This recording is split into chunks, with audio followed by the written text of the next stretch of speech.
ये है class 10th history के चैप्टर फर्स्ट एनसीईआरटी के सॉल्यूशंस। तो चलिए शुरू करते हैं। हमारा अगला जो प्रश्न है वो है, बाल्कन प्रदेशों में राष्ट्रवादी तनाव क्यों पनपा। जो बल्कान प्रदेश में थे वो क्या है, पहले तो ये जान लीजिए। जो साउथ यूरोप है, दक्षिणी यूरोप, उसमें जो देश हैं रोमानिया, बुल्गारिया, अल्बानिया, यूनान, मैसेडोनिया, क्रोएशिया, बोस्निया, ये सारे जो क्या है, ये बल्कान प्रदेश इनको बोला जाता है। तो इनमें जो है राष्ट्रवादी तनाव क्यों पनपा, ये हम देखते हैं। बाल्कन प्रदेशों में राष्ट्रवादी तनाव 19वीं सदी के अंत में पनपा। इसमें आधुनिक रोमानिया, बुल्गारिया, अल्बानिया, यूनान, Macedonia, Croatia, Bosnia Herzegovina, Slovenia, Serbia तथा मॉन्टेनेग्रो शामिल थे। ये सारे देश जो कहाँ आते हैं, ये साउथ यूरोप में। इस क्षेत्र में राष्ट्रवादी तनाव बढ़ने के कारण जो है निम्नलिखित है। पहला कारण है रोमानी राष्ट्रवाद का फैलना। रोमानी राष्ट्रवाद, इसका मतलब क्या है? रोमानी राष्ट्रवाद का मतलब है कि जो यूरोप के ये जो देश थे, ये जो है छोटे छोटे एरिया जो थे, इनमें अलग अलग संस्कृति थी अपनी। तो इनकी जो है ये भौगोलिक तरीके से इनकी जो जातियां थी वो या सांस्कृतिक तरीके से ये अलग अलग थे। तो क्या हुआ, सब जो राष्ट्र थे उनका जो है अपनी अपनी, किसी का अपनी जाति के प्रति, किसी का अपने स्थान के प्रति, अपनी संस्कृति के प्रति अलग अलग प्रेम था। तो वो जो है इसका कारण बना। इस क्षेत्र में रोमानी राष्ट्रवाद के उदय ने राष्ट्रवादी तनाव को बढ़ा दिया। इस क्षेत्र में काफ़ी भौगोलिक, जातीय और सांस्कृतिक भिन्नता थी। जो ये क्षेत्र था, यहाँ पर रहने वाले जो लोग थे वो क्या थे, जोग्राफिकल जो उनकी कंडीशंस थी वो अलग थी, उनकी जातियाँ अलग थी, उनकी संस्कृति भिन्न थी। अतः प्रत्येक क्षेत्र विशेष के लोग अपने को दूसरे से बेहतर समझते थे, समझने लगे और तनाव बढ़ने लगा। यही तो कारण होता है, अलग अलग जब अलग अलग तरह के लोग होते हैं।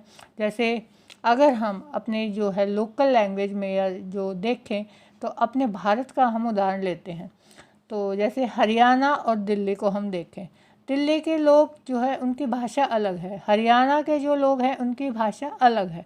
तो दिल्ली के लोग थोड़ा सा क्या समझते हैं कि हम हरियाणा से जो है बेहतर हैं, उन्हें हमारी जो लैंग्वेज है उनसे अच्छी है। तो यही कारण होता है कि हम जो है एक दूसरे से अपने को बेहतर समझने लगते हैं। तो फिर ये सोचते हैं कि हम जो है इनके साथ में क्यों रहें, हम जो इनसे अच्छे हैं, हम इनके ऊपर जो है अपना प्रभुत्व जमा लें। तो उससे क्या है, टकराव की स्थिति बन जाती है। इसी तरह से यही बाल्कन प्रदेश में हुआ। अलग अलग जो है वो भिन्नता होने के कारण क्या हुआ, उनके अंदर जो है तनाव बढ़ने लगा। दूसरा है ऑटोमन साम्राज्य का विघटन। पहले ये क्षेत्र ऑटोमन साम्राज्य के अंतर्गत आता था। ऑटोमन साम्राज्य ने आधुनिकीकरण और आंतरिक सुधारों के जरिए इस क्षेत्र को मजबूत बनाना चाहा। ऑटोमन साम्राज्य के अंतर्गत जो है ये सारे क्षेत्र आते थे। ऑटोमन क्या चाहता था कि जो है अपना उनका आधुनिकीकरण करे, आंतरिक सुधार करे और इनको मजबूत बनाए। परंतु एक एक करके ऑटोमन साम्राज्य के अधीन क्षेत्र स्वतंत्रता की घोषणा करने लगे। लेकिन हुआ यही कि उनमें जो है अलग सांस्कृतिक जो है जातीय, भौगोलिक उनके अंदर भिन्नता थी और वो एक साथ रहना नहीं चाहते थे। तो उन्होंने क्या किया, छोटे छोटे राज्यों ने अपने को अलग से जो है स्वतंत्र जो है करना शुरू कर लिया। अंततः बाल्कन क्षेत्र में लोगों ने राष्ट्रीयता का दान करते हुए आज़ादी की मांग की। पहले वो क्या थे कि एक क्षेत्र के अधीन थे, उसको अपना बाल्कन जो क्षेत्र को अपना राष्ट्र मानते थे। लेकिन उन्होंने क्या किया कि हमें ये राष्ट्रीयता जो है बाल्कन क्षेत्र की स्वीकार नहीं है, हमें जो है अलग से अपना स्वतंत्र राज्य बनाना है। तो हुआ क्या कि उन्होंने जो है अपने को आज़ाद करना शुरू कर लिया और उसका विघटन हो गया। तीसरा है बाल्कन क्षेत्र में साम्राज्यवाद का उदय। जैसे जैसे स्लाव राष्ट्रीय समूह ने अपनी पहचान और स्वतंत्रता की परिभाषा तय करने की कोशिश की, बाल्कन क्षेत्र गहरे टकराव का क्षेत्र बन गया। क्या हुआ, छोटे छोटे जो राज्य थे वो अपने आप को जो है अलग मानने लगे कि भाई हम इसका हिस्सा नहीं है, हम जो है हमारी भाषा अलग है, हमारा रहन सहन अलग है। तो उन्होंने अपने आप को स्वतंत्र करने जो है शुरू किया तो वहाँ पर क्या हुआ, तनाव बढ़ने लगा, टकराव की स्थिति हुई। बाल्कन राज्य एक दूसरे से नफरत करने लगे। जो पहले एक राष्ट्र के अधीन जो है अपने आप को एक राष्ट्र मानते थे, वही क्या करने लगे, एक दूसरे से नफरत करने लगे। और प्रत्येक राज्य अपने लिए अधिक से अधिक इलाका इकट्ठा करने की होड़ में लग गया। यही तो होता है कि जब टकराव की स्थिति हो जाती है तो वो सोचता है कि मैं ज़्यादा से ज़्यादा ज़मीन पे कब्जा कर लूँ, दूसरा क्षेत्र सोचता है, दूसरा जो समूह है वो सोचता है कि मैं कब्जा कर लूँ। तो इससे क्या हुआ, उनमें होड़ मच गई और जो है युद्ध की या टकराव की स्थिति बन गई। इसी के साथ साथ बड़ी बड़ी शक्तियों ने भी बाल्कन क्षेत्र हथियाने में होड़ लगी।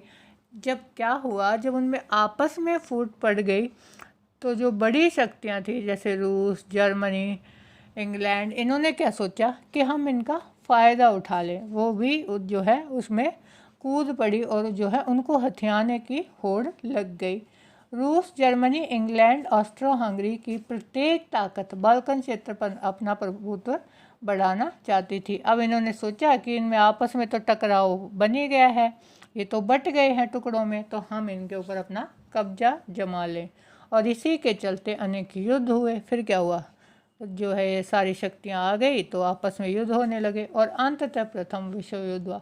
और इसी टकराव की स्थिति ने जो है धीरे धीरे बढ़ते बढ़ते प्रथम जो है विश्व युद्ध था उसका रूप ले लिया।